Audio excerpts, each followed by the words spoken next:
Aparelho reprodutor feminino, pessoal, vamos lá. A parte externa do reprodutor feminino, como é que a gente chama? Vocês não assistiram a aula, né? Puxar a orelha de vocês.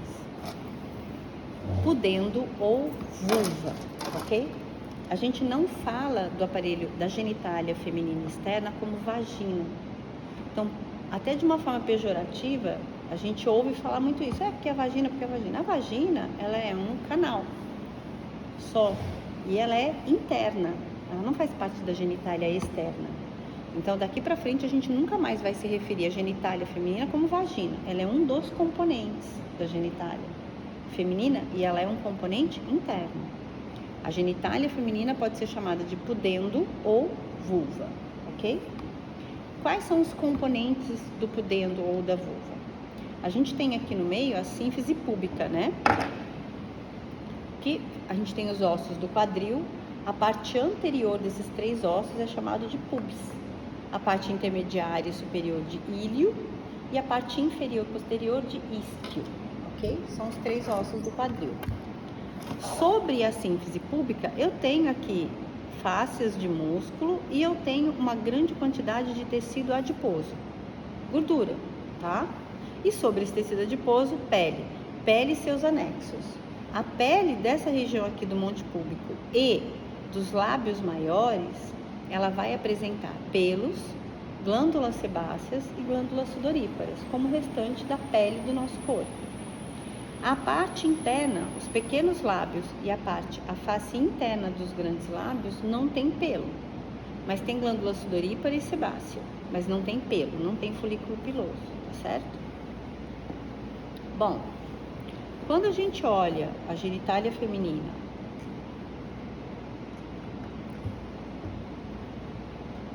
na posição anatômica, a gente está aqui, certo? Parte anterior da pelve, onde eu tenho o monte púbico, e a parte inferior, que vai apresentar nos grandes lábios, quando eles estão fechados, a gente tem uma condição chamada rima do pudendo, tá? Que é essa linha que forma aqui, ó, entre os lábios. E aí eu tenho uma prega mucosa aqui e uma prega mucosa aqui. Essas duas pregas mucosas a gente chama de comissura. Então, comissura anterior, comissura posterior. Tudo bem? Abrindo esses dois lábios, a gente vai encontrar os lábios menores. Os lábios menores, quando estão separados, a gente consegue visualizar uma região. Deixa eu pegar outra peça de feminino que dá para ver melhor aqui. Quando eles estão separados, a gente vai encontrar uma área. Essa área é chamada de vestíbulo, ok? Então, ó, nessa peça aqui, ó, a pubis, a sínfise pubiana, a região dos grandes lábios, que está rebatido aqui, foi dissecado, e a gente tem aqui, ó, os pequenos lábios, tudo bem? Essa parte interna forma uma área, não forma uma área aqui? Essa área é chamada de vestíbulo. Vestíbulo é o que vem antes, é entrada. Por exemplo, vocês entraram na faculdade pelo processo vestibular. Na boca, a gente tem uma área entre o lábio e os dentes, que é a primeira porção da cavidade oral, que é chamada de vestíbulo bucal, tá? Então, aqui a gente tem o vestíbulo. A gente vai encontrar o vestíbulo na prega aqui, ó, anterior e posterior dos lábios menores ou pequenos lábios. Nessa área, o que a gente vai encontrar? Então, no vestíbulo, a gente vai encontrar o ósteo externo da vagina e o ósteo externo da uretra. O que mais a gente tem nessa região? A gente tem as glândulas vestibulares e a gente tem lateralmente aqui no primeiro terço da vagina o ducto das glândulas de Bartolini, que são duas glândulas, uma de cada lado, responsáveis pela lubrificação da vagina durante a excitação sexual, tá? Nas glândulas vestibulares eu tenho produção de secreção contínua, ok? A vagina é uma mucosa. Como qualquer mucosa, ela é úmida. E essa umidade vem da produção dessas células, certo? Na parte anterior, ó, não é superior, posição anatômica, na parte anterior, a prega anterior do vestíbulo, a gente tem uma outra estrutura chamada clitóris. O clitóris, ele é formado por um tecido erétil, da mesma forma que ocorre no pênis, com os corpos cavernosos e esponjosos. São tecidos eréteis, tá?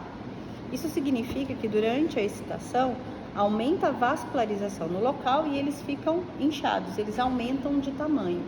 Isso a gente chama de turgidez, fica túrgido, ok? O que é visível na região do pudendo? É visível a glande do clitóris e a pele que recobre essa glande, que também é chamada de prepúcio, igual na glande do pênis. Então, a pele que recobre, vocês vão encontrar em alguns livros chamados de capuz do clitóris ou prepúcio, tá? E a função é proteger mesmo essa estrutura, que na mulher, ela tem uma grande quantidade de terminações nervosas, ou seja, para sensibilidade, para que ocorra excitação. Diferentemente do pênis, o clitóris, ele é um órgão que tem uma função exclusiva de excitação sexual. O pênis, ele tem uma dupla função. Ele está relacionado como um órgão de copulação, mas ele também é um órgão por onde se elimina a urina, ou seja, ele é um órgão que faz parte do sistema excretor, tá? Já que a uretra tem a dupla função de ser canal de saída tanto da urina quanto do sêmen, tá? Na mulher isso não ocorre. O canal de copulação é diferente do canal de excreção. Por que é importante a gente falar disso? Tem mulheres, pessoal, que não sabem que a vagina e o canal da uretra são canais separados na mulher. E vocês vão encontrar pacientes que não têm esse conhecimento. Pacientes que já tiveram filhos. Aí você fala, como é possível uma paciente que já teve filho não saber disso? Porque culturalmente não se tem o hábito de visualizar a própria genitália. O homem, o pênis é externo, o escroto é externo, não é? Estão para fora, expostos. Você está vendo? Então se conhece muito mais sobre anatomia e características do sistema reprodutor masculino do que do feminino. Quantas mulheres vocês conhecem que pegam um espelho para se olhar? Eu brinquei na aula ainda no dia. Quantas de vocês já fizeram isso? Pegaram um espelho para olhar a própria genitália? Pouquíssimas. E isso é uma coisa que devia ser ensinado, né? Para que a gente tenha conhecimento do próprio corpo mesmo, até para higiene, para autocuidado, para evitar que exista manipulação indevida. Então a gente fala hoje tanto de abuso sexual na infância. Se a menina ela é educada desde pequena a conhecer o próprio corpo e a entender o que é íntimo, o que não é, ela não vai permitir que aconteça, né? O clitóris, ele é uma estrutura que é composta pela cabeça ou glande. Aí ele tem uma porção que faz uma curvatura e fica interna. Então a gente tem o ramo do clitóris que vai aderir aqui no isquio, no osso, e a gente tem a parte bulbar aqui, ou bulbo vestibular, que está conectado às terminações nervosas do clitóris, tá? Ao redor do canal vaginal. E esse tecido também é um tecido erétil, ok? O que mais a gente vai encontrar aqui? A região do períneo. A região do períneo é o espaço entre a comissura posterior aqui e o ânus. No homem, o períneo, a gente considera da base do pênis até o ânus, ok?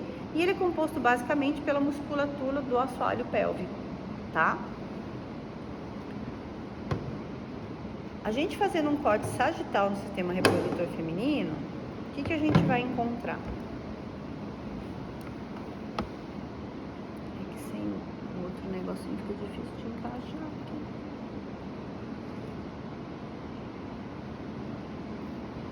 Tinha que ter um negocinho para encaixar aqui também, né?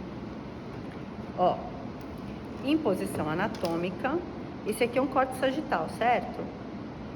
No corte sagital, o que a gente vai visualizar? Essa é uma vista o quê? Do corte sagital. Aqui é anterior, aqui é lateral, inferior, posterior. Isso aqui é uma vista medial. Corte sagital não tá aqui? Quanto mais próximo ao eixo ali, ao plano sagital mediano, eu classifico essa estrutura como medial, certo? Quanto mais afastada ela tá, eu classifico de lateral. Se for membro superior e membro inferior, quanto mais próximo do esqueleto axial, eu chamo de proximal. Quanto mais distante, eu chamo de distal. Tudo bem? Quando eu estou falando de estruturas no tórax e abdômen, eu vou usar a nomenclatura de medial e lateral, certo? Então, essa é uma vista medial. Eu fiz o corte aqui e eu estou olhando exatamente na linha de corte, medial, tá? Então, num corte sagital mediano, numa vista medial, a gente consegue visualizar os órgãos pélvicos, que são útero, ovário e bexiga, tá? A gente consegue visualizar com nitidez os condutos, porque lá na genitália externa a gente via o ósteo externo da vagina e o ósteo externo da uretra. Ósteo em tecido mole é buraco. Se for em tecido duro, em osso, a gente vai chamar de forame. É a mesma coisa, tá certo? Mas é sempre um local por onde passa alguma coisa. Nesse caso aqui, a secreção vaginal, o pênis durante a copulação, o bebê durante o parto vaginal e da uretra a urina, tá certo? Nós temos a relação entre útero e bexiga. Voltando para planos e eixos. O útero, ele está em que condição em relação à bexiga? Proximal? Superior, Felipe, tá? Então, ele é uma estrutura que está acima da bexiga. Então, ele é superior à bexiga e a bexiga é inferior a ele, tá certo?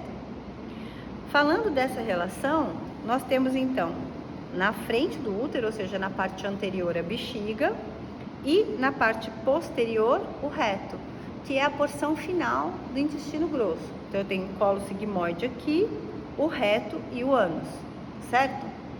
Por conta dessa relação, nós temos duas áreas aqui que vão receber uma nomenclatura com referências a essas outras estruturas, que é a escavação reto-uterina e a prega reto-uterina, e a escavação vésico-uterina e a prega vésico-uterina, ok?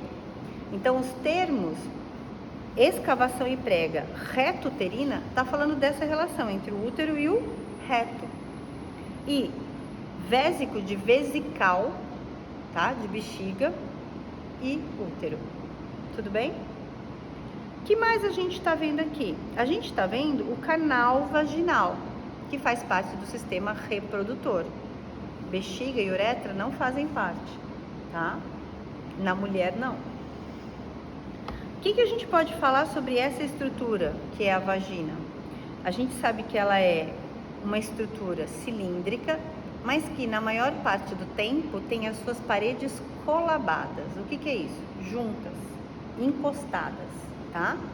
Principalmente a parede anterior e posterior, certo? Isso ocorre porque esses outros órgãos dentro da cavidade empurram. E se eu não tenho nada aqui dentro, essas paredes se encostam, ok? Quando é que a gente vai ter a vagina com formato cilíndrico? Sempre que eu tiver algo com esse formato dentro dela. Então, o pênis durante a copulação, ou o vibrador, ou algum brinquedo sexual, ou o espéculo, que é um instrumento que a gente usa para fazer a visualização do colo do útero, uma visualização direta. Então, eu consigo olhar e ver ali. Eu não preciso de uma outra ferramenta para visualizar, tá? O colo do útero e a região do fórnice. O que é fórnice? É o fundo da vagina aqui, ó. Tá bom? Sibeli, cervice. Cervice é essa porção aqui, ó, da projeção do colo do útero, tá certo? A vagina, ela é uma estrutura que tem a capacidade de se dilatar e se adaptar a isso que está no interior dela. Ela tem outra característica. A maior parte das terminações nervosas sensoriais da vagina estão localizadas no terço inferior, ok? Então, terço inferior da vagina. Essa porção do terço médio e do terço superior, principalmente o terço superior, tem menos terminação nervosa. E isso é interessante do ponto de vista clínico. Por quê? Existem métodos contraceptivos que são colocados nessa região de fórnice. Por exemplo, o diafragma, tá? E o anel vaginal são dois métodos contraceptivos que têm ações diferentes e que são colocados, encaixados exatamente na região do fórnice. Existe um outro dispositivo que a mulher pode colocar nessa região também, que é o coletor menstrual, que é um copinho, tem as bordas arredondadas e que é colocado encaixando aqui, tá certo? Por que isso é possível? Porque nessa região não tem terminação nervosa, então ele não é desconfortável para a mulher que está usando, nem o anel, nem o DIU, nem o coletor, tá? Desde que seja colocado da forma correta, senão ele vai causar desconforto nessa usuária. Nessa região aqui, ó, do fórnice e do colo do útero, é também a região com maior incidência de alteração dessa mucosa e onde se inicia o famoso câncer de colo de útero, tá? Então ele pode acontecer no colo propriamente dito, nessa região aqui, ó, do ósteo ou do canal uterino ou na região do fórnice, tudo bem? Existem condições que predispõem algumas mulheres a ter maior chance de desenvolver esse câncer do que outras mulheres. E quando a gente fala em câncer, pessoal, a gente fala numa doença multifatorial, ou seja, não é só uma coisa que determina se o indivíduo vai ter câncer ou não. Para a gente ter câncer de pele, por exemplo, a gente precisa ter um gene que vai ser ativado por um gatilho biológico do meio ambiente, tá? Ambiental a gente fala, que pode ser a exposição ao sol sem proteção, ter a pele mais clara. Uma pessoa que é descendente de um ariano, por exemplo, tem uma chance maior, sim, de ter câncer do que um afrodescendente.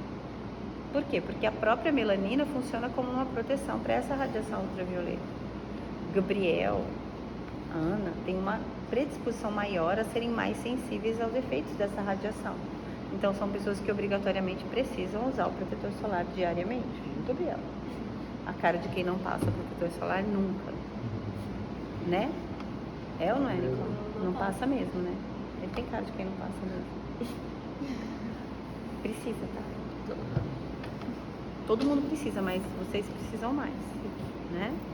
Então, eu preciso de uma falha no sistema imunológico, quer dizer, eu tenho que ter uma conjunção astral ali para o câncer aparecer. Todos os dias o nosso corpo ele produz células defeituosas, células que têm potencial maligno, tá? Mas o nosso corpo ele tem um sistema de defesa, de células de defesa que vão identificar essa célula tumoral, atípica e vai eliminar essa célula. Então ela é produzida em menos de 24 horas, ela deixa de existir porque o nosso sistema imunológico identificou, reconheceu como uma coisa não correta ali e eliminou essa célula, tá? Quando eu tenho uma falha no sistema imunológico, um nível de estresse maior, por exemplo, fisiológico, isso falha. E aí essa célula consegue se proliferar e se instalar num local e se transformar num tumor que pode ter características malignas. Então, para ter câncer, eu preciso de fatores genéticos, da ativação desse gene, de um fator biológico, de uma falha do sistema imunológico, aí eu tenho câncer. Com relação ao câncer de colo de útero, qual é o fator biológico que a gente sabe que piora? Alguns fatores, eles são, vamos dizer assim, indutores de doenças para todas as doenças, para tudo. Cigarro, álcool, obesidade e sedentarismo são 4 fatores de risco para tudo que é doença ruim, inclusive o câncer. Então, pessoas que fumam, pessoas que são sedentárias, pessoas que são obesas, já têm uma predisposição maior a ter alterações ruins. Então, elas têm uma chance maior de ter doenças cardiovasculares, elas têm uma chance maior de ter um AVC, um infarto do miocárdio, uma trombose. Elas têm maior chance de desenvolver tudo que é ruim, tá? Então, hoje a gente já sabe que esses 4 fatores são fatores muito importantes no desencadeamento de doenças graves. Para o câncer de colo de útero, existe um fator que é muito associado, que é uma IST, uma infecção sexual transmissível chamada HPV, tá? Então, HPV é a sigla de Human Papilloma Virus, tá? Então, é um vírus da classe dos papilomas, porque a manifestação clínica dele é uma lesão, tem características papilomatosas, tá? E ele é uma doença não sensorial, ou seja, eu não vou ter sinais de dor, não vou ter sintomas, eu vou ter só os sinais, que é a própria lesão. O HPV, ele é transmissível única e exclusivamente pela relação sexual ou por contato, tá? Então, a partir da ideia que é o contato, a relação sexual é uma via de transmissão do HPV. Existem várias famílias de HPV. Algumas dessas famílias estão diretamente relacionadas com a indução ao processo de tumor no colo de útero. Sibeli, no homem, esse mesmo vírus, porque ele é transmitido durante a relação sexual com maior frequência entre homem e mulher, tá? Por que neles não acontece nada? O HPV no homem, ele pode causar o papiloma, tá? Ou a verruga genital, quando tem essa manifestação clínica. Na maior parte das vezes não tem nenhuma manifestação clínica. E esse homem não sabe que tem e sai por aí transmitindo para todo mundo. Por isso que está começando a aplicar a vacina também nos meninos. Por isso mesmo. Transmitir. Exatamente, Felipe. Então, no início, a campanha nacional, e quando a gente fala em campanha de vacinação, a gente está pensando em saúde pública, né? Ou seja, eu sempre estou lidando com números muito grandes de casos, de riscos, de prevalências, certo? A mulher é a principal vítima, porque ela desenvolve o câncer e aí o tratamento dessa paciente é caro, a sobrevida dessa paciente é menor. Então, em saúde pública, isso é um dado muito importante. Como ela é a principal vítima, a gente começa as campanhas baseadas no perfil de maior risco. Então, quando foi desenvolvida a vacina, ela começou a ser administrada primeiro nas meninas, de preferência antes que elas iniciem a vida sexual. Por isso que é aos 9 anos e aos 11 anos, tá? Depois de um tempo, eles começaram, e aí é custo mesmo, tá? Aí não podia ter dado para os meninos simultaneamente? Podia, mas isso tem um custo. E aí eu vou avaliar o resultado dessa campanha na população, reduzir o número de casos ou não. Essa menina que tomou aos 9, quando que ela inicia a vida sexual? Ela inicia aos 13, ou seja, 5, 6 anos depois. Trouxe diferença, então eu tenho que acompanhar nessa linha do tempo, né? Não, podia ter feito nos meninos já antes, mas por uma questão de custo, na real é isso. A gente faz primeiro no perfil que tem maior risco e depois a gente estende isso aos demais componentes da população. E hoje a gente faz a vacinação tanto em um grupo quanto no outro, tá? Aqui. Como a gente sabe que eu posso ter uma chance maior de desenvolvimento aqui, como é que ela se manifesta na mulher? Muitas vezes, ela se vai... Oi? Da outra turma? Isso aqui não é aula da turma essa é a aula do primeiro bloco. Você pode sentar e acompanhar. Só você chegou da turma especial até agora. Aí aqui, ó, o que acontece? O câncer ele não começa já como uma lesão cancerosa, ele começa geralmente com uma alteração da coloração da mucosa, uma área avermelhada ou sem coloração. Existe um outro teste que a gente faz que chama teste de Schiller, que é uma tintura de iodo que a gente passa nessa mucosa. E aí ele vai corar. Onde ele não cora, onde ele não pega, a gente sabe que tem lesão. E aí a gente vai tirar um pedacinho e mandar lá pro laboratório para confirmar essa suspeita, tá? E aí vai tratar. E aquela área a gente remove. Ou com criogenia, vai lá e faz um processo através do nitrogênio líquido, ou a gente cauteriza quimicamente, ou a gente cauteriza mecanicamente, tá? Mas remove aquelas células ali para que elas não se tornem células tumorais. Então, durante o exame, que vocês viram o vídeo lá do professor fazendo na simulação, na pelve, né? Que é como vocês vão aprender a fazer aqui na faculdade. Quem assistiu o vídeo que eu mandei? Ninguém. Gente, pelo amor de Deus. É o que muda a coloração? Esse é o teste de Schiller. Eu mandei um link de vídeo para vocês de um professor mostrando como é feito o exame da citologia esfoliativa. E no vídeo ele faz esse exame numa pelve simulada, que é como vocês vão aprender a fazer aqui na faculdade. A gente tem a mesma pelve aqui, que é um quadril feminino em posição ginecológica, ali na maca, e vocês vão aprender a colocar o espéculo, a visualizar, fazer tudo como se fosse uma paciente. Por que isso foi desenvolvido? Para que vocês consigam fazer isso já com mais habilidade na hora de fazer no paciente mesmo, para não machucar esse paciente, gente. O paciente acaba sendo cobaia na mão da gente, né? Então, para evitar esse desconforto para esse paciente, para que ele sirva de cobaia com menos sofrimento, a gente treina antes na pelve simulada, certo? É introduzido o espéculo aqui, e aí a gente tem uma visualização direta aqui, do fundo da vagina e do colo. E com um instrumento, que é uma espátulazinha em L, a gente coloca essa espátulazinha em L, ela vai entrar aqui nessa região e a abinha dela vem aqui. E a gente vai circular ela. Isso vai fazer com que aquelas células que estão ali epiteliais se desprendam com a raspagem. E a gente retira aquela espátulazinha e esfrega numa lâmina de vidro. Coloca um líquido, que é um fixador, e manda para o laboratório. Em até 24 horas esse material precisa chegar no laboratório e ser analisado. Quanto mais rápido for, melhor, tá? E é feita uma coloração que chama Papa Nicolau, a técnica de decoloração, porque foi ele que desenvolveu, um Papa desenvolveu essa técnica de coloração, e é por isso que ela recebe esse nome. Mas o nome técnico do exame é citologia esfoliativa, e ele pode ser feito em qualquer superfície de pele, tá? Ou unha. A gente faz raspagem também de unha para testar para infecções fúngicas, tá? Ou bacterianas também.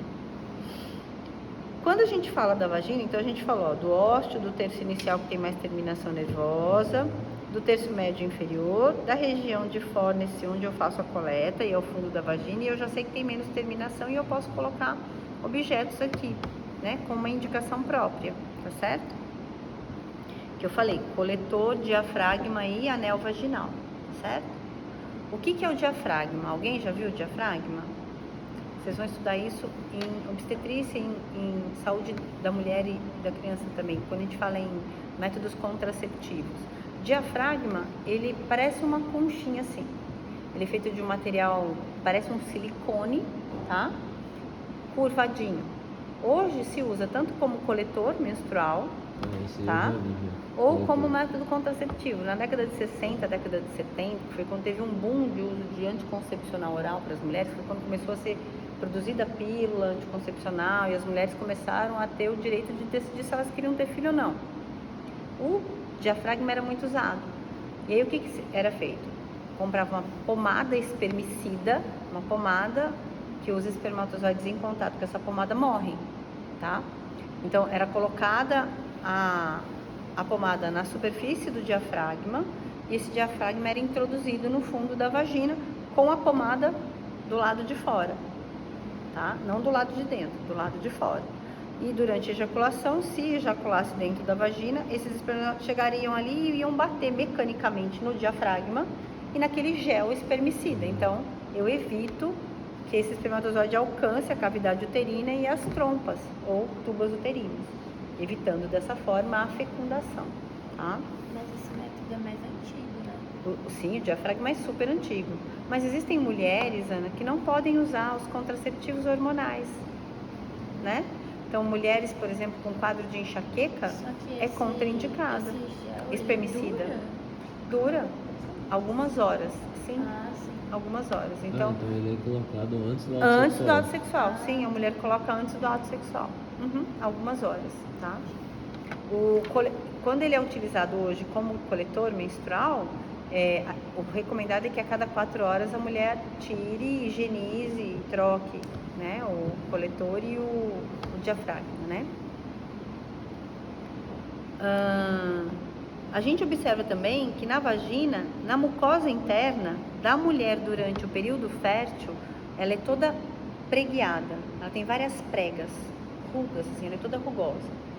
E isso ocorre exatamente porque durante o período fértil eu vou ter maior chance de ter relações sexuais. O corpo da gente, a gente é bicho, ele se programa todo mês para que ocorra uma fecundação e perpetue a espécie, ok?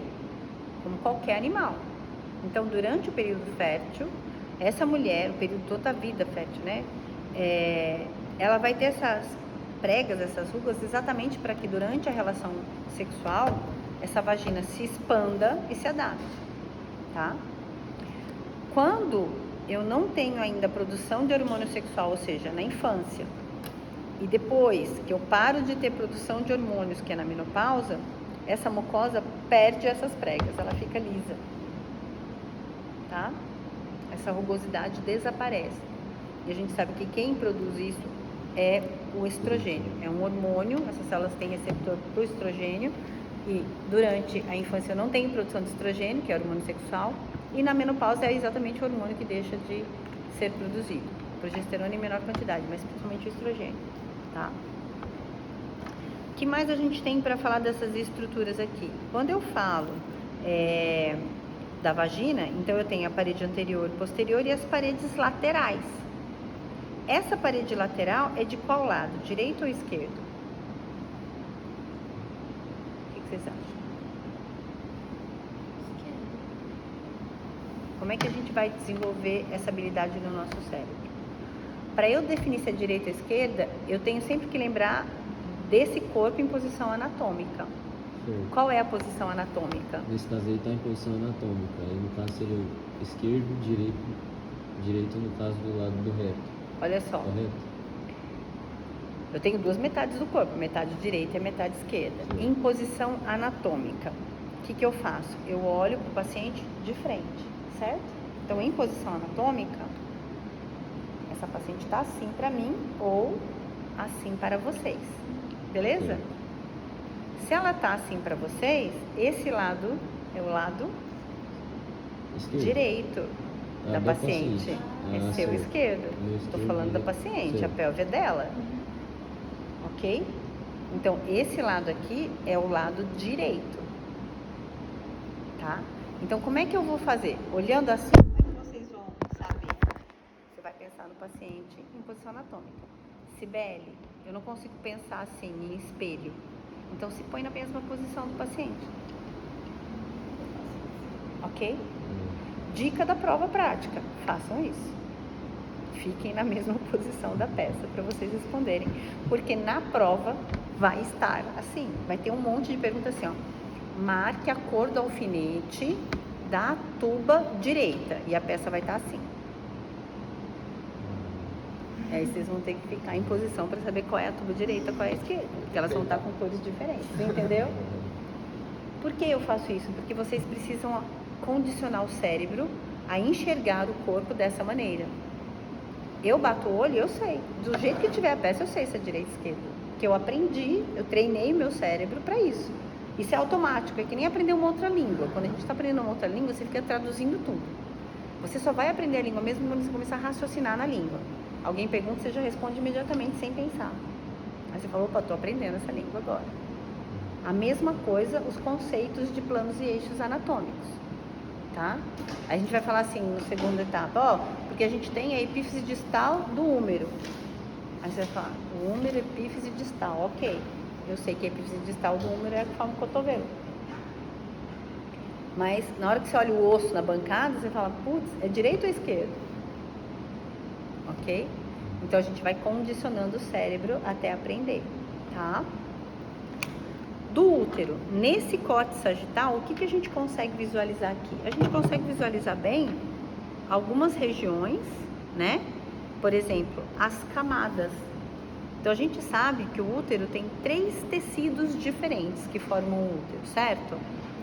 De dentro para fora, a gente tem um epitélio, um tecido epitelial, glandular, que é extremamente sensível à ação hormonal, que vai formar o revestimento interno, chamado endométrio. Toda vez que em anatomia vocês ouvirem a palavra endo, o prefixo endo significa dentro, tá bom?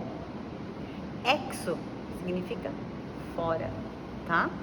Então, eu tenho endométrio. Métrio é referente a útero. Eu tenho depois uma camada de músculo liso. É o miométrio. Mio de músculo. Miosina, mialgia, tudo que tem o prefixo mio, mia é referente a músculo, tecido muscular, tá? E eu tenho um revestimento de tecido conjuntivo aqui, que neste corte mostra a vascularização externa desse útero, que é chamado de perimétrio. Peri, em latim, significa ao redor de. Então, tudo que vocês ouvirem como prefixo peri, vocês sabem que está ao redor de alguma coisa. Sim. A anatomia não é difícil, se a gente começa a fazer essas associações. E vocês vão vendo durante o curso, os semestres, que está tudo relacionado. E o nome da estrutura já diz um monte de informações dela. Onde ela está, qual é a forma dela ou qual é a função dela. Então, a gente tem endométrio, miométrio, perimétrio, certo? Você vai, então, Fala. tipo, a endometriose que fica ali no endométrio, que são as células que não Sim, não descamam. não escamam, vai pra onde? No caso? Na verdade, a endometriose é quando eu tenho o crescimento de um tecido similar ao endométrio na cavidade pélvica. E aí ela cresce aderida à superfície do útero, à tuba, ao intestino, ao peritônio, que é a membrana que reveste essa cavidade. Aí o problema é, porque ela é um tecido hormônio dependente. E eu faço a produção de hormônio circular no corpo inteiro. Então, o ovário produz os hormônios sexuais e eles caem na corrente sanguínea e vão atuar em qualquer célula que tenha o receptor. E aí, no período menstrual, essa mulher sangra por conta do desprendimento do endométrio que está dentro do útero e ela descama aqui dentro. E isso dói. Uma das características e de suspeitas que levam a gente a diagnosticar endometriose é a intensidade da dor durante a cólica menstrual, a amenorreia. Se ela é gerada na parte Dismenorreia. externa, por que ela chama endometriose? Chama endometriose porque é um tecido similar ao endométrio. E Certo. ose significa crescimento, fibromatose, lipose. Então, assim, é um sufixo que relaciona a uma distorção da normalidade, tá? Então, cresce esse tecido e, assim, conforme vai passando o tempo, se a paciente não faz um tratamento, porque qual é o primeiro tratamento? Ele não é uma doença hormônio dependente, então a gente usa o contraceptivo para bloquear a produção de hormônio. O que o contraceptivo faz no nosso cérebro? Ele dá a mensagem para o cérebro que a mulher está grávida. Então, quando a gente toma ou quando a gente injeta o hormônio, a mensagem que a gente está mandando lá para a hipófise é que essa mulher está grávida. Se ela está grávida, a hipófise para de produzir o folículo estimulante e o luteinizante, que são dois hormônios que estão relacionados à maturação de ovócito, desprendimento de ovócito e ao crescimento do endométrio. Então, eu paraliso todo esse processo. Então, ela não vai menstruar. E aí, ela não vai ter o desprendimento, não vai ter o crescimento desse tecido. Porque do mesmo jeito que eu tenho o aumento da espessura do endométrio dentro do útero para aguardar a anidação, não falei que todo mês o corpo se prepara para uma fecundação? Para que o embrião possa nidar, vocês aprenderam isso com o Vinícius já, eu preciso ter endométrio ali. Então, do meio para o final do ciclo menstrual, o que eu tenho? O crescimento do endométrio, não é? E é a partir desse endométrio que eu tenho a formação da placenta, não é? Eu preciso da nidação daquele tecido para que ocorra a formação da placenta. Ela se forma ali dentro do endométrio. Ela não está na superfície, ela está dentro do endométrio. Se eu tenho aquele crescimento dentro da cavidade, e são células também hormônio dependentes, elas vão crescer fora. Então eu tenho um aumento desse tecido. Com o passar do tempo, se a mulher não faz tratamento, esse tecido ele começa a aumentar e começa a causar aderências entre as estruturas anatômicas. Então, em alguns casos, chega até a condição cirúrgica, de você ter que fazer uma cirurgia para retirar aquele tecido. Mas esse tecido que cresce é na cavidade É dentro da cavidade pélvica, na cavidade pélvica, ao redor do útero, do ovário, dessas estruturas aqui, Por tá? isso que ela começa a causar, então, a questão do atrito que a senhora falou. Sim. Tá? Então pode ser não eficaz o tratamento. Pode. Às vezes o hormonal não é o suficiente. Tem Porque a mulher paciente que não menstrua responde. mesmo grávida, né? Essa história do menstrua mesmo grávida é um mito, Gabriel. Na verdade, a mulher tem escape durante a gestação. Mesmo mulheres... apareceu na TV, a mulher descobriu que estava grávida na hora de ter o bebê. Essa semana mesmo, lembra? Foi com dor de estômago, gastrite pro hospital e saiu de lá com o bebê, um CPF novo. Como é possível isso? duas condições é muito frequente. Eu não sei se já faz alguns anos, uma jogadora de vôlei, de basquete, não sei, descobriu que estava grávida já no 6º pro 7º mês de gestação. E o pessoal falava assim, cara, mas ela não tinha nem barriga. Cadê esse bebê? Onde que tava esse bebê? Tem filmagem dela jogando, tipo, 2, 3 semanas antes. Eu falei, cadê esse bebê? Atletas, geralmente, que treinam muito, que tem uma hipertrofia muscular, a parede abdominal, essa musculatura abdominal, ela é muito forte. Então, o bebê não distendia o abdômen. Tá tudo lá pra dentro, E aí, você fala assim, não, mas ela não menstruava? Não, atletas geralmente não menstruam. Porque elas têm uma produção alta de testosterona e elas têm 0 de gordura. E eu preciso de gordura corporal para poder menstruar, para produzir estrogênio. Então, essas mulheres, elas ficam meses sem menstruar. Essas atletas de alta performance, corredoras, jogadoras de basquete, lutadoras, elas ficam meses sem menstruar. Por conta da condição física mesmo, fisiológica. Ela não sabia, ela nem se ligou nisso. Quando a gente vai ver o histórico dessas mulheres que descobrem que estavam grávidas, a gente vai ver que são mulheres, por exemplo, que tinham ciclo menstrual super bagunçado, nunca prestaram atenção, nunca cuidaram. Então elas nem se deram conta. Quando foi a última menstruação? Aí já era escape no início, no final do mês. Exatamente. Eu acho que É normal. E o escape, ele tem algumas características, porque a coloração do sangue é diferente. Ela não é vermelho vivo, intenso, que é um sangue que a gente vê muito mais frequentemente na menstruação. Ele é um sangue mais escuro. Algumas mulheres relatam, inclusive, que a gente fala da borra de café. É um sangue acastanhado, assim, mais pro marrom. Isso é escape. Ah, mas tem mulher que teve sangramento no início da gestação. Porque às vezes a mulher não sabe, tem aquele escape, ok, ela vai tocando a vida. Às vezes é uma mulher que desejou a gravidez, tentou a gravidez, engravida e de repente começa a ter escape. Tô perdendo o bebê? Não, tá nidando. Muitas vezes durante a anidação tem sangramento e esse sangue fica ali dentro da cavidade uterina. Ele não é expelido por contração, como ocorre durante a menstruação. E aí, um tempo depois, aquele sangue sai. Mas ele já está escurecido, oxidado. Então, meu Deus, é uma borra de café. Isso é um indicativo de uma alteração que não é necessariamente uma perda. Não estou tendo sangramento ativo. Tá?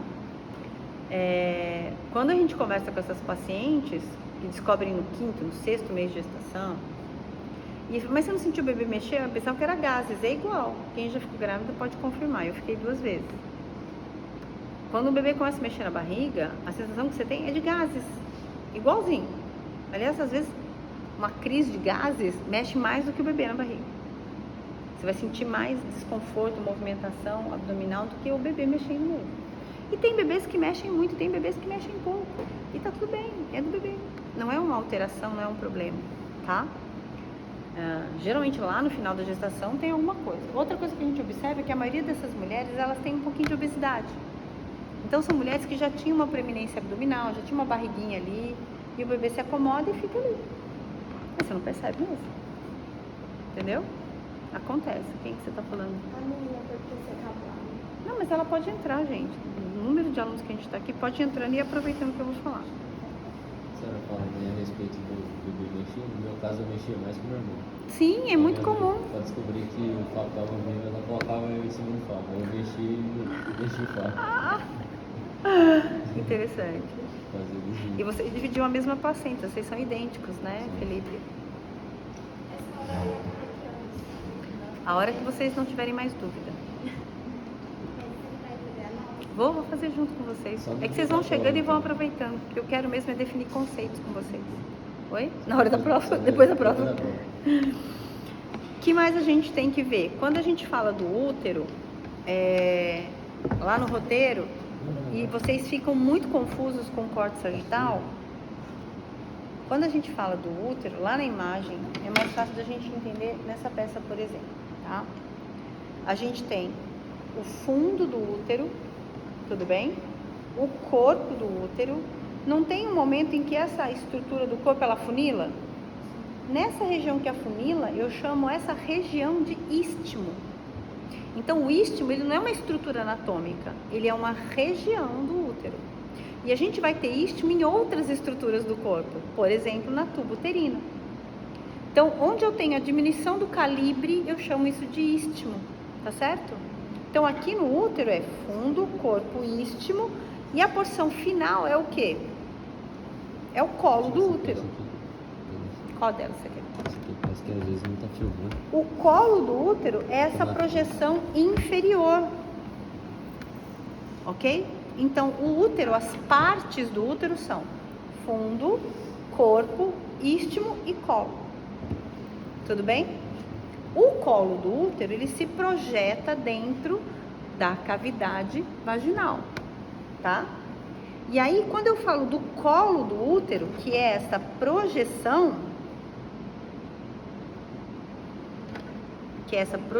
aqui, eu falo também que essa projeção tem duas porções, porque o colo é toda essa região aqui.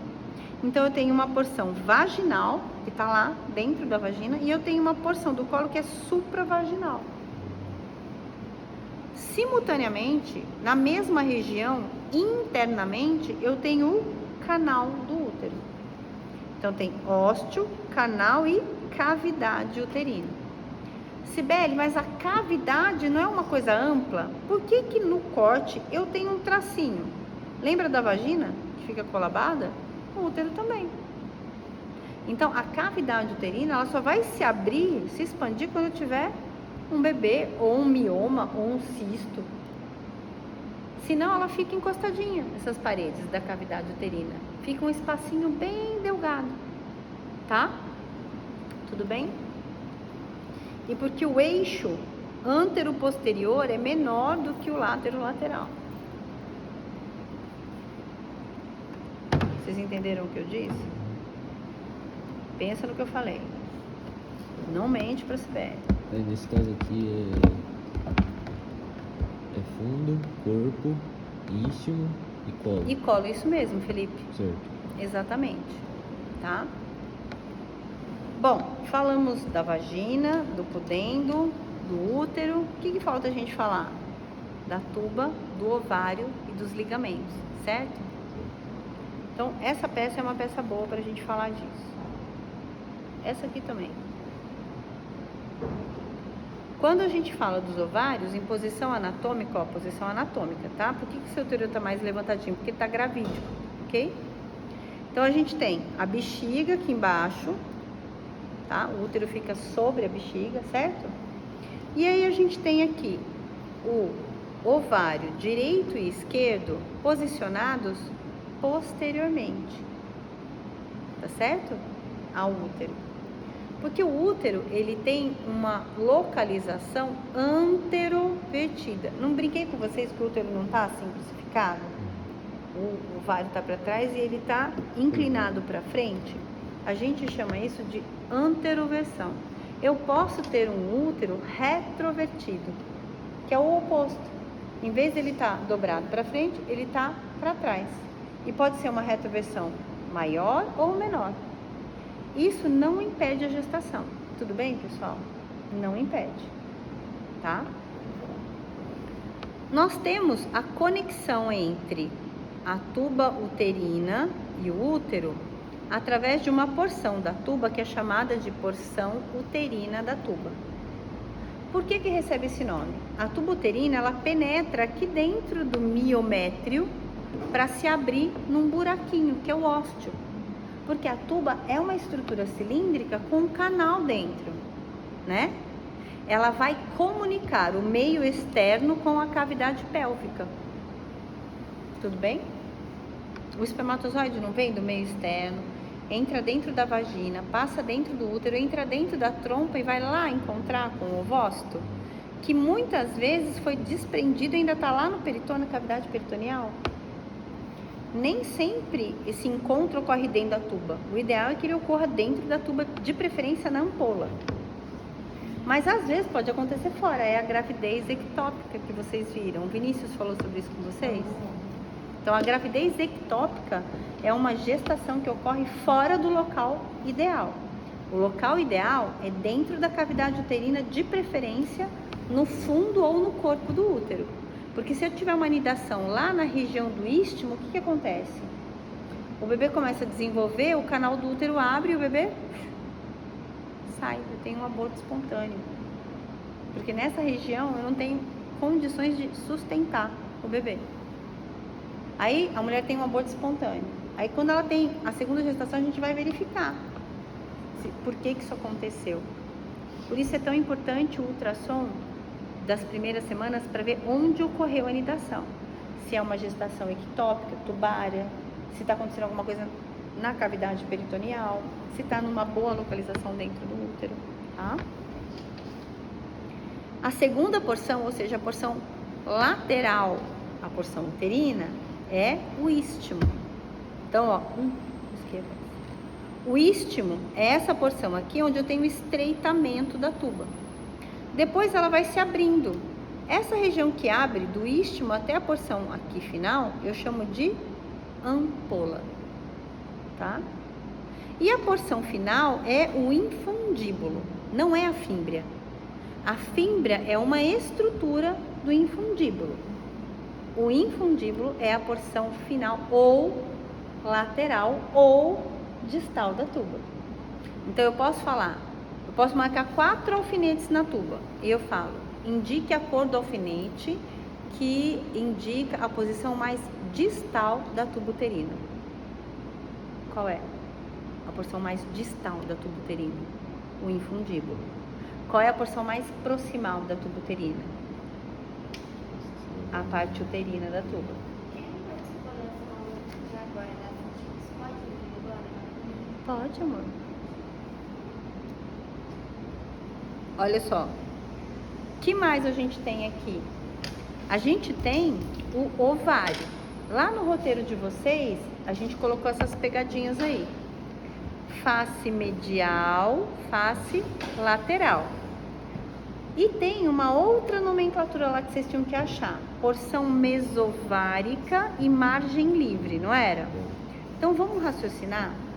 Eu tenho 3 ligamentos importantes aqui, que eu consigo visualizar nessa peça, porque o quarto deles é ruim de achar nas peças aqui, tá? A gente tem 4 ligamentos importantes.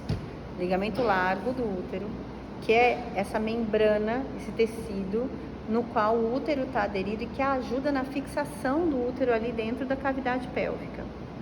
Depois a gente tem o ligamento redondo, que é esse ligamento aqui, ó, que vai auxiliar na fixação do útero, tá?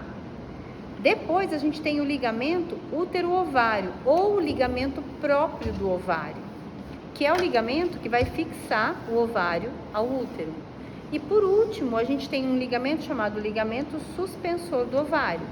Ele está geralmente localizado junto a essa tríade vasculo-arterial, venosa aqui. Só que nessa peça ele não está desenhado, ele deveria estar aqui. Ele fica na parte posterior do ovário, tá? E ele se dirige para a parte posterior da cavidade pélvica, ok? Ô, Sibeli, voltando Oi. aqui. Então as fímbrias seriam só esses? Exatamente, essas... Só esses? Exatamente. Uhum. E essa parte toda rosa é o... Infundíbulo, isso mesmo, Tá. tá? Aqui, ó, eu posso chamar a face medial de face livre. Por quê? Porque a face lateral está aderida em quem? No ligamento largo. E o ligamento largo, ele é dividido em 3 porções: mesovárica, mesosalpíngia e mesométria. Tudo bem? Métrio está referindo a quem? A útero. Salpinge está referindo a tubo uterino. E ovário, a ovário propriamente dito, tá? Então eu sei que a face mesovárica também pode ser chamada de face lateral, tá? E a margem livre pode ser chamada de medial. Tudo bem esse conceito? Todo mundo entendeu? Compreendeu o que eu disse? Tudo bem, você ouviu o que eu falei? Você conseguiu entender o que eu falei?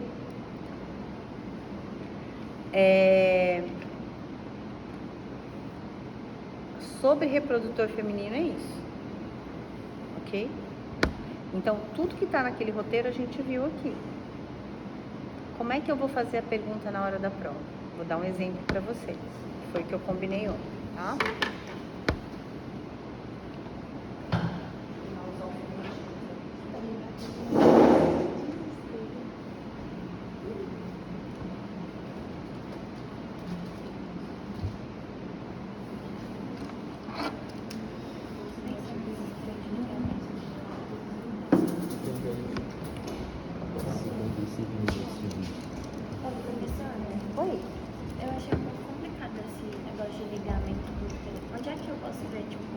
No Nether tem a foto, eu acho que eu coloquei para vocês numa das atividades, tem a foto do Nether, do Atlas.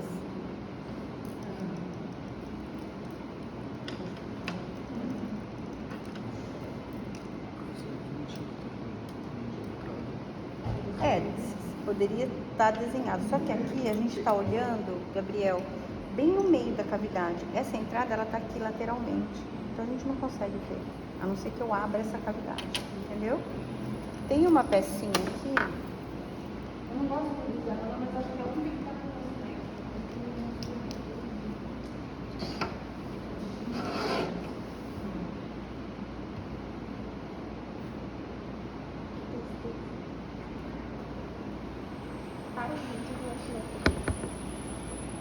Eu gosto bem muito. Estou esperando ela falar as questões da prova.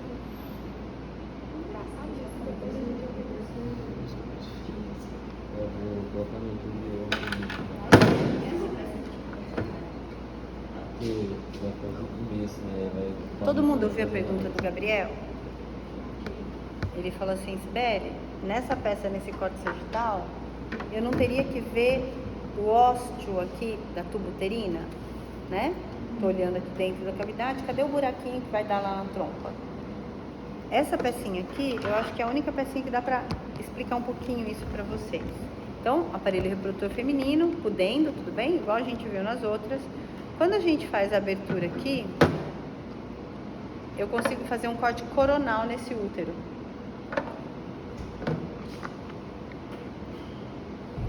Beleza? Tá? Então, essa cavidade que a gente está olhando aqui, essa cavidade que a gente está olhando aqui, ó, eu consigo olhar ela de frente. Então, esse aqui é um corte coronal no útero. Aqui é um corte sagital. Tudo bem? Essa vista é uma vista anterior. Estou olhando de frente, não estou em posição anatômica? Se eu estivesse olhando essa parte aqui, ó, eu diria para vocês que esse é um corte coronal da mesma estrutura e eu estou olhando a vista posterior, né? Porque em posição anatômica isso aqui estaria assim, não estaria? Sim ou não? Posição anatômica, tá? Quer dizer, posição para vocês, não para mim. Posição anatômica aqui, o útero anterovertido, certo? Tirei essa parte, eu tô olhando de trás para frente, isso aqui posterior, essa aqui vista anterior, ok? Aqui a gente consegue visualizar o local, ó, de comunicação entre a tuba e o útero. Onde estariam esses dois orifícios? Aqui, ó, aqui e aqui. Aí, teoricamente, então era para ter alguns buraquinhos para poder ter. Na peça não está desenhada, né, Sim. Felipe? Porque peça. Qual é a minha crítica quando a gente fala em educação anatômica com peças sintéticas? Elas não são fidedignas. Então, eu tenho peças de excelente qualidade, que é o exemplo dessa pélvica aqui. Ela tem, inclusive, o mesmo tamanho, tá? De uma pelve humana. Essa peça aqui, ela tem um tamanho aproximado, ela é um pouco menor do que o tamanho real. E ela não tem todas as estruturas. Então, a minha crítica quando a gente fala em peça anatômica é: os fabricantes dessas peças podiam ter mais capricho. Ou podiam contratar um assistente técnico.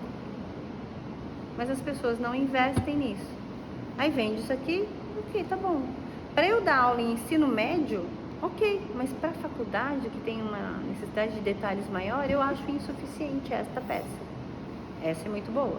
Essa deixa a desejar. Eu comparo uma com a outra e falo: essa peça é mais legal que essa. Entendeu? Só que nessa peça eu não consigo ter esse corte.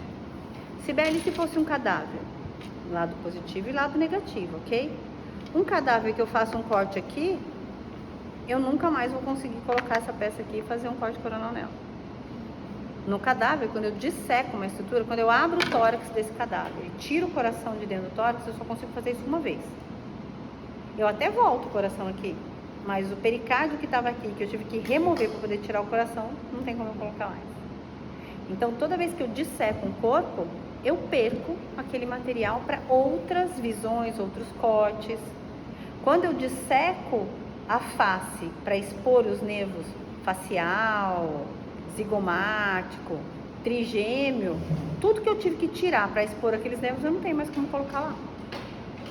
Entende? Então, quando eu disseco um cadáver, eu só consigo fazer essa experiência no cadáver uma vez. Sibeli, mas aí você tirou aquele coração, eu posso estudar? 1000 vezes. Ele foi removido da cavidade torácica e ele tá lá. Mas a partir do momento que eu corto ele, eu nunca mais vou conseguir fazer ele ficar inteiro de novo para esse aluno ter uma visão topográfica geral daquele órgão. Eu vou ter que ter outro coração para fazer aquele estudo. Então, tudo tem o lado positivo e o lado negativo, tá? A peça eu ponho e reponho quantas vezes eu quiser. Eu consigo abrir, fechar, tirar e colocar quantas vezes forem necessárias. Na peça humana, na peça molhada, eu não consigo fazer isso, tá? Entendeu todo mundo? Outra coisa que é interessante de olhar essa peça, o dispositivo intrauterino, o DIU, seja o DIU de cobre ou o DIU hormonal, como Mirena, por exemplo, onde ele é colocado? Ele é introduzido na vagina, a gente pega o mesmo espéculo que a gente usa para fazer a coleta esfoliativa do colo do útero, então a gente coloca aquele instrumento, abre, ele mantém aberto, e aí a gente vai colocar uma espécie de uma pinça, é um dispositivo de colocação do DIU mesmo. A gente introduz pela vagina, né? Então, vem aqui de trás, né? Coloca aqui.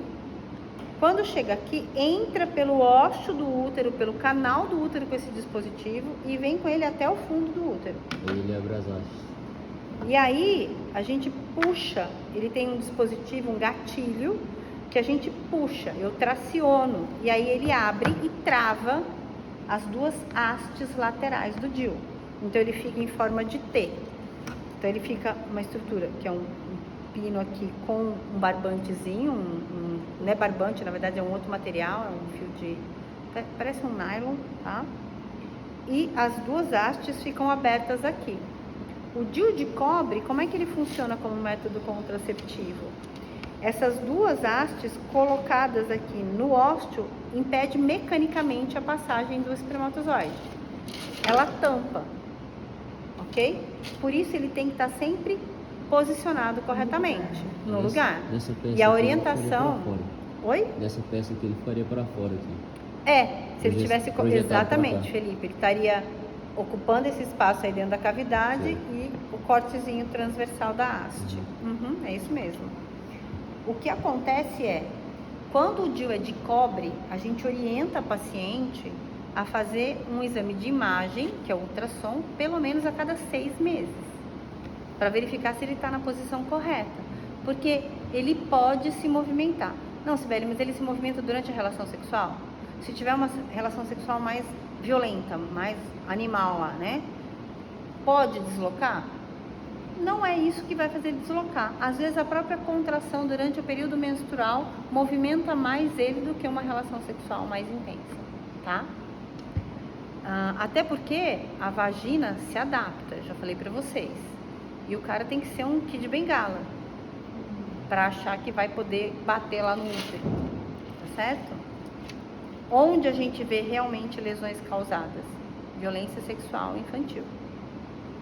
Uma pelve de uma criança, uma vagina de uma criança, não tem as características anatômicas de uma mulher que já entrou em período fértil, já tem produção de hormônio sexual, que vai adaptar tudo isso, e aí uma penetração numa criança vai fazer rompimento interno, causa hemorragia pélvica, tá? Rasga tudo, comunica a vagina com ânus, é um estrago, tá certo? Aí sim eu tenho realmente uma lesão, porque é um negócio desproporcional e aquela cavidade não está preparada para aquilo. Certo? Mas numa mulher que já tem a produção hormonal, essa vagina ela tem essa capacidade de se distender e se adaptar. E isso é ação hormonal. Por isso que quando a mulher entra na menopausa, muitas das mulheres, e hoje cada dia mais, é precoce a menopausa, as meninas estão menstruando mais cedo e essas mulheres estão entrando na menopausa muito mais cedo. Antigamente as mulheres entravam na menopausa na faixa dos 55, 56 anos. Hoje a gente tem mulheres com 40 anos em menopausa. Mas elas estão menstruando aos 9, não aos 13, tá? Então isso tem relação. Essas mulheres com 50 anos, a maioria das mulheres hoje, gente, eu conheço várias mulheres, eu não sou exemplo, mas várias mulheres que com 50 anos malham, usam nutracêutico, não sei o que, tá muito melhor fisicamente, tem mais disposição e muito mais libido ou seja, tem uma vida sexual mais ativa do que tinha quando era mais jovem, que não se cuidava tanto, né? Então, essas mulheres, elas usam a reposição hormonal, inclusive, para continuar tendo qualidade de vida sexual. Por quê? Quando para de produzir o estrogênio, eu não falei para vocês que aquelas pregas da vagina desaparecem, a mucosa fica lisa? Diminui a lubrificação vaginal. Então, essas mulheres precisam usar recurso de ter lubrificantes, ou precisam de um período excitatório maior, para que tenha lubrificação vaginal.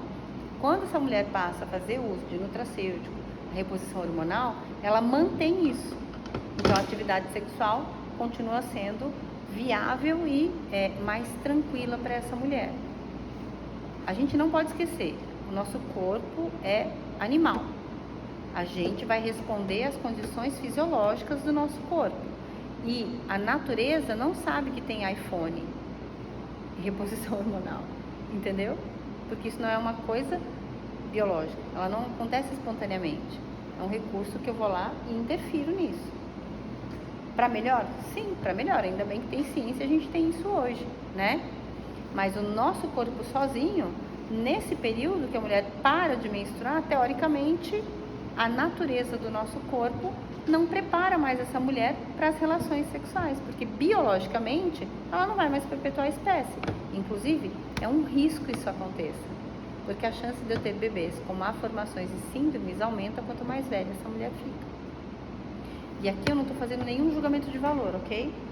Estou dizendo que biologicamente o corpo da gente trabalha assim. A gente vai lá e modifica isso. Para isso existe ciência, graças a Deus, né? E para todos os outros benefícios que ela traz, tá? O DIU hormonal, como é que ele trabalha? Ele vai liberar hormônio e esse hormônio vai atuar no ovário, bloqueando a ação do ovário, com a mesma mensagem lá para a hipófise de que essa mulher está grávida. 100% dos métodos hormonais vão trabalhar em cima dessa realidade. Essa dosagem de hormônio que a mulher toma ou aplica, ou coloca no óvulo, ou tem no anel vaginal, vai dizer para a hipófise que essa mulher está grávida. E aí isso bloqueia a ação dos outros hormônios. Do hormônio que vai fazer a maturação do ovócito, que é o hormônio folículo estimulante, vai diminuir a produção do luteinizante, vai diminuir a produção do hormônio que vai fazer a produção do endométrio. Ok? Tudo bem? Se eu suspendo esse hormônio, o que acontece? Eu não tenho mais aquele marcador na corrente sanguínea. Quando ele passa pela hipófise, aquele receptor vai falar: opa, peraí, não tem mais esse hormônio, tá na hora de eu produzir um novo ovócito. E essa mulher entra num ciclo de novo de produção de folículo estimulante, depois do luteinizante, da progesterona, do estradiol. Tá certo? Tudo bem? Outra coisa interessante, no hormônio de cobre, além dele ser uma barreira mecânica, o cobre, ele é um metal irritante para o nosso corpo. Ele não é biocompatível, ele causa uma reação inflamatória. E essa reação inflamatória, ela dificulta a nidação. Então, se porventura passa um espermatozoide aqui, ocorre uma fecundação, esse ovócito não vai conseguir nidar por conta da condição daquele endométrio que está inflamado, tá certo? Tudo bem? Já o hormônio, o DIU hormonal, ele não faz isso, porque como ele dá informação para o cérebro que essa mulher está grávida, essa mulher não vai produzir endométrio, ele bloqueia a ação ovariana. E é por isso que quem usa o Mirena, por exemplo, tem escape nos primeiros meses, depois não tem nem escape mais.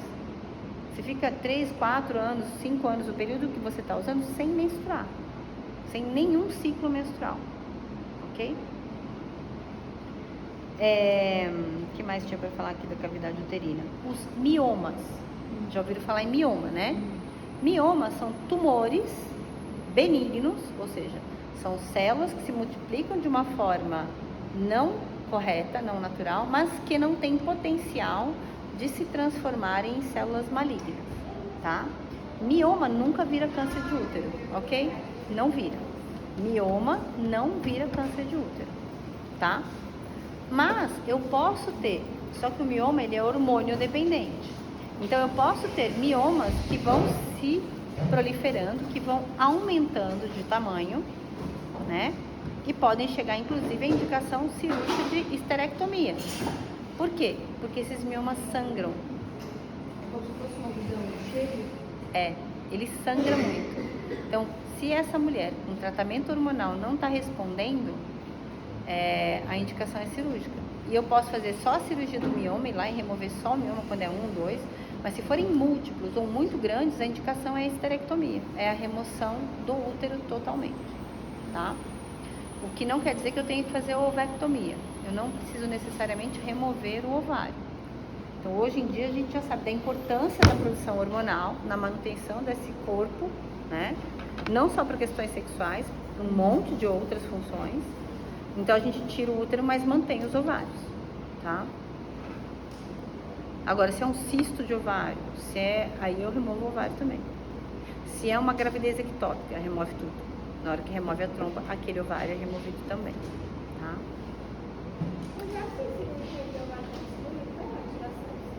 É possível sim. É possível tirar só o cisto. Mas tem cistos que rompem. Cisto hemorrágico, por exemplo, ele pode romper e ocupar a cavidade como hemorragia, e aí geralmente a conduta é remover o ovário inteiro. Foi hemorrágico? Mas era pequeno.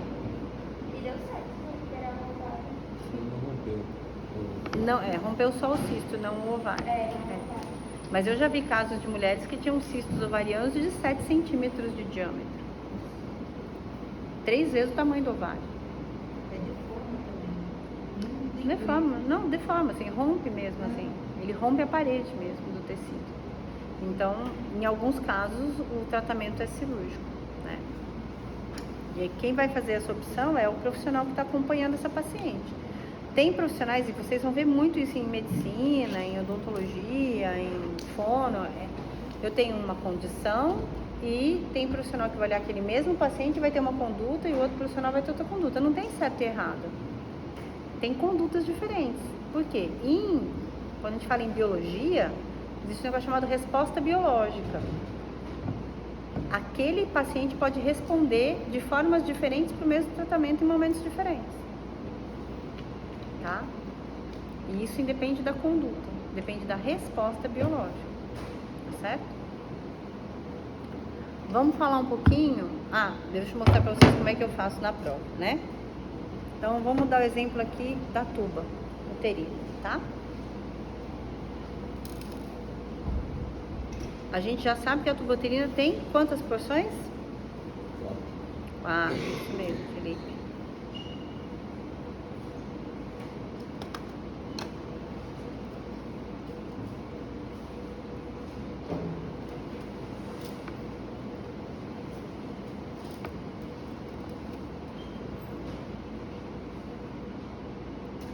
Vocês vão chegar na peça, ela vai estar assim, tá bom?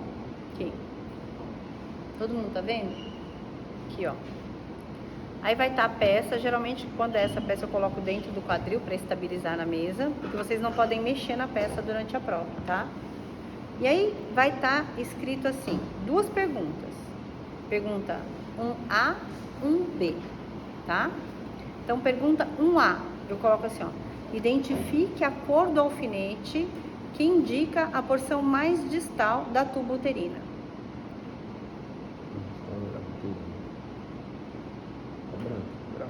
Branca. Ok? Na primeira prova tem aluno que vai lá e escreve infundíbulo.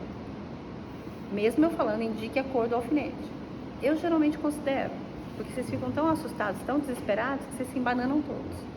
A resposta tendo relação com aquilo que foi solicitado, ok. Mas a resposta correta seria branco. Só na primeira prova. Só na primeira. Só no primeiro período. A partir do segundo período eu fico mais exigente, mas aí vocês já estão acostumados. Ok? Ou eu posso fazer a seguinte pergunta. Indique a cor do alfinete diferentemente. Por exemplo, eu venho e coloco aqui, ó, ligamento redondo, ligamento útero-ovário, tuba e infundíbulo aqui, certo?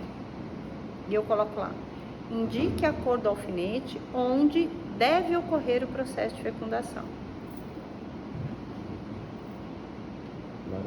Laranja. Ele pode acontecer em outros lugares? Pode. Mas onde é o ideal que ele ocorra? É na ampola, que é uma região da tuba uterina, ok? Mas se você botou no ligamento, coloquei mesmo. E acredite, vai ter gente que vai colocar verde, vai ter gente que vai colocar preto. Como é o nome da região antes do isquio? Ampola. No outro lado. No outro lado do isquio. São Aqui, quatro? Isso, aí. porção uterina. Tá? Porção uterina. Porção uterina, tá? Então é porção uterina, istmo, ampola e infundíbulo. Lembrando de novo, fímbria não é uma região, ela é uma estrutura do infundíbulo, ok? Tudo bem? A prova é inteirinha feita desse jeito, tá? Aí eu vou falar assim, às vezes. Vou colocar um alfinete aqui. Um alfinete aqui.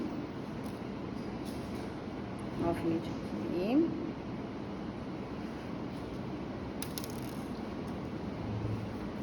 E um alfinete aqui. E vou falar literalmente. Qual é o nome da região marcada com o alfinete verde? Colo do útero. Colo do útero, tá? Então pode ser tanto que eu peço para vocês identificarem qual é o alfinete, ou eu peço simplesmente para vocês identificarem a estrutura e dar o nome da estrutura. Tá bom? Vai ter dos dois jeitos as questões, tá? Lembrando sempre, eu posso associar função e geralmente eu associo a função quando eu falo da estrutura. Marco lá, ligamento redondo, o ligamento próprio do ovário, numa peça que tenha, né, não essa aqui, que tenha o ligamento redondo, largo, por exemplo, essa aqui.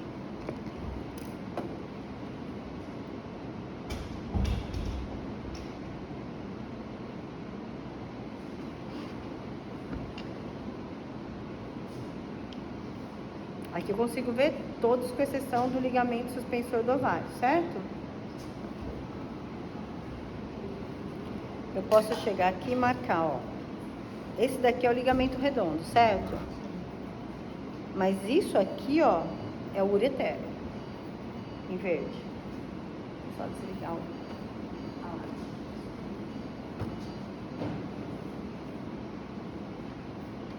Tá? Ureter. Ligamento redondo. Isso daqui é tubo uterino, certo?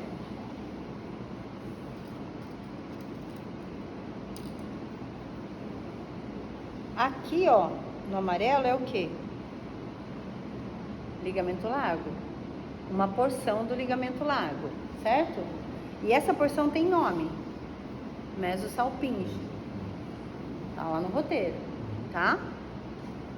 E aí, deixa eu pegar um branquinho aqui. Lembrando sempre... E aqui o ligamento útero-ovário, em branco, tá bom? Vocês podem chegar na peça e eu vou colocar assim, ó. Indique a cor da estrutura que fixa o ovário ao útero.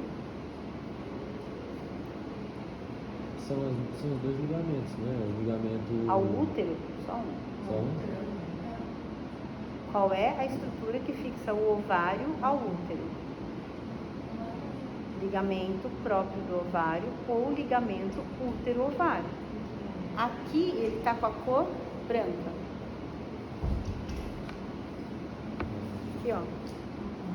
Ligamento útero-ovário, certo? Então eu posso falar, identifique a cor do alfinete responsável pela fixação do ovário ao útero. E na pergunta de baixo, qual o nome dessa estrutura? A fixação do útero são dois ligamentos, né? Do útero, ligamento largo e redondo. Sim. Tá? Ligamento largo e o ligamento redondo. Ok? Eu poderia falar, indique a cor do alfinete que marca o ligamento redondo. Eu posso ser muito sacana de colocar assim, ó. Um do lado do outro aqui. E se vocês não prestarem atenção, vai ter um monte de gente que vai botar verde. Verde não é ligamento redondo. Ureter. Verde é ureter. Ok? Não, mas eu não vou fazer isso com você. falando que poderia, mas não vou. Ok? E aí vocês têm que estar atentos na pergunta. Porque se vocês chegam na hora da prova, já olham e falam, ai meu Deus, calma. Lê a pergunta primeiro. Aqui tem um monte de coisa. Às vezes eu falo assim, identifique a estrutura tal. Aí vocês chegam e tem só um alfinete vermelho. E um branco, sei lá. Um alfinete vermelho e um preto. E eu pergunto, indique a função da estrutura preta. Aí vocês olham e falam assim, ligamento redondo. Mas eu não perguntei o nome, eu perguntei qual é a função dela. Então, lê a pergunta primeiro, depois responde. Ok? Sibeli, mas se você coloca aqui, aconteceu já na prova mesmo.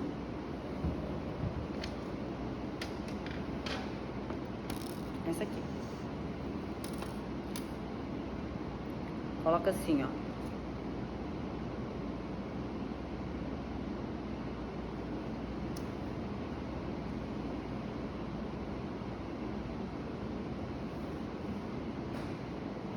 Se eu colocasse esse alfinete aqui, eu poderia fazer um monte de perguntas sobre esses alfinetes. Eu poderia, por exemplo, perguntar qual é a camada de revestimento interno.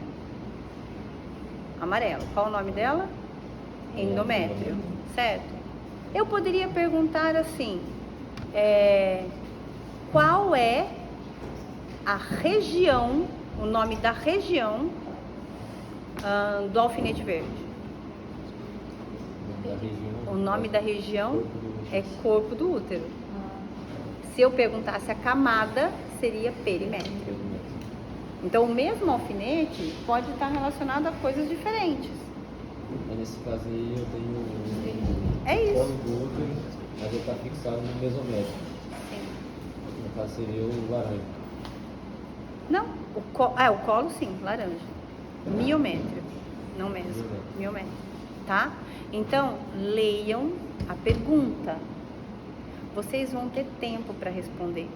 Pode parecer, quando eu falo 1 minuto, você imagina, você vai estar louca, 1 minuto para cada questão, dá tempo de responder, ainda pensar se escreveu, ainda dá tempo de corrigir se tiver escrito errado. Acreditem, dá. Dá. Estou falando, dá. Consegue. Consegue. A regra é, vai entrar, vai se posicionar, são 10 bancadas, tá? Vai entrar, vai se posicionar, e aí depois de se posicionar, vai ler a pergunta. E aí vai responder. Ok? Beleza? Na hora que vocês iniciam a prova, sim. Depois, obrigatoriamente, vocês têm um sentido para percorrer, uma ordem, tá? É sempre no sentido anti-horário. Então, quem tá na mesa 1 vai para 2, quem tá na 2 vai para 3, e quem tá na 10 vem para 1 e vai fazendo esse sentido, tá? Sempre entram de 10 a 12 alunos em cada rodada. O resto fica na outra sala. E a gente separa em turma A e B. Então, a turma A faz no horário com uma prova, encerra, muda a prova, a turma B vem e faz a outra prova. Os gabaritos são diferentes. Então, não adianta sair o coleguinha passar as respostas porque é outra prova. Ok? A gente recolhe os celulares. Na hora da prova, vocês vão para uma sala, vocês têm que guardar o material de vocês lá no armário e tem que entregar os celulares. Se for pego na sala de espera com o celular, é anulada a questão, a prova daquele aluno. Ele perde o direito de fazer a prova por tentativa de fraude, tá? É igualzinho vestibular. Vocês podiam entrar com o celular no vestibular? Não. É caneta, lápis, borracha. A folha vocês vão receber aqui na prova. É uma folha que já vem preenchida com as questões de 1 a 10, A e B. Vocês só vão escrever o nomezinho da estrutura, a cor do alfinete, por isso que eu tô falando que é rápido. E os dados de vocês lá em cima da folha na hora que entra na sala. Durante toda a prova eu vou estar falando para vocês, fulano, próximo, volta, escreveu o nome, vê em qual questão você começa a prova, porque não vai todo mundo começar na questão 1. Se você estiver na mesa com o número 6, você vai começar a responder a questão 6, A e B.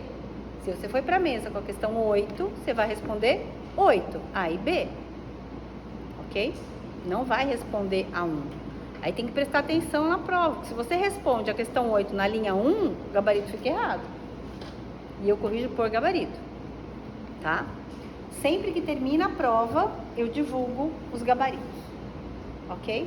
Então, terminou a prova, eu fotografo o gabarito e mando para vocês, tá? É para não ter dúvida, tudo bem? Já a prova teórica tem um período para a gente fazer a correção e vocês receberem a nota no portal. Sempre, na semana seguinte da prova, a gente faz a vista. A gente faz a vista de prova teórica e a gente faz a vista de prova prática. Eu entrego a prova prática para vocês, elas ficam com vocês, não ficam com a gente. A prova é do aluno. A prova prática vale quanto? 15 pontos. E a 20. E vocês têm direito a 5 pontos de avaliação subjetiva, que eu faço. No caso teórica, semana que vem. Semana que vem a teórica. Sexta-feira que vem a gente vai fazer a prova teórica. Na semana seguinte, a gente vai fazer a prática. Aproveitem os horários de monitoria. Tem alguns alunos que estão vindo, mas vocês deviam aproveitar mais os monitores. Por exemplo, segunda e terça vai ter horário para monitoria para vocês. Tá? Dentro de qual horário? Eu mandei para os representantes, eles receberam, não receberam? A coordenação mandou para vocês os horários disponíveis, né? Então, Morfo 1, quem dá é o Hudson. Se for necessário, tiver muito aluno, a Luíse, que dá Morfo 2, cobre junto com o Hudson, para ele não ficar sobrecarregado, tá bom? E aí, aproveitem para tirar as dúvidas da localização das peças, das funções delas, e ouçam a aula. Eu combinei com vocês ontem, ouçam a aula. O povo não ouviu, veio para cá sem ouvir as aulas. Ouçam a aula. Por quê? Porque ela vai ajudar vocês a memorizarem esses conceitos. Pega o slide e vai ouvindo eu falar. Vocês vão acompanhar no slide, que é o mesmo slide que eu uso para fazer as aulas. Eu pego o material que eu produzo e eu faço a aula em cima desse material para vocês. Tá bom? Estudando os roteiros, fazendo as atividades de fixação, ouvindo as aulas, vocês dão conta de fazer a prova. Tá? Vocês nunca vão me ver, e vocês podem perguntar isso para os alunos dos outros períodos que já passaram comigo nas 3 morfos. Eu nunca cobro na prova algo que eu não tenha dado para vocês. Nunca. Isso nunca vai acontecer. Eu pedi um negócio que eu não falei, que eu repeti, que eu mostrei, que eu falei de novo, que eu botei no roteiro. Nunca. Só vai cair na prova o que eu já combinei com você. Tá certo? Tudo bem? Vamos ver o reprodutor masculino. Aproveita que todo mundo que está aqui já viu o reprodutor masculino, tá bom? Aí quem estava no horário, que era da turma, subturma, não tiver mais dúvidas, está dispensado. Os alunos novos ficam para a gente definir os conceitos, principalmente de planos e eixos, que eu preciso muito que vocês entendam isso, senão vocês não vão conseguir fazer a prova. Ok? Tá bom? E aí eu repito com essa turma a parte do reprodutor.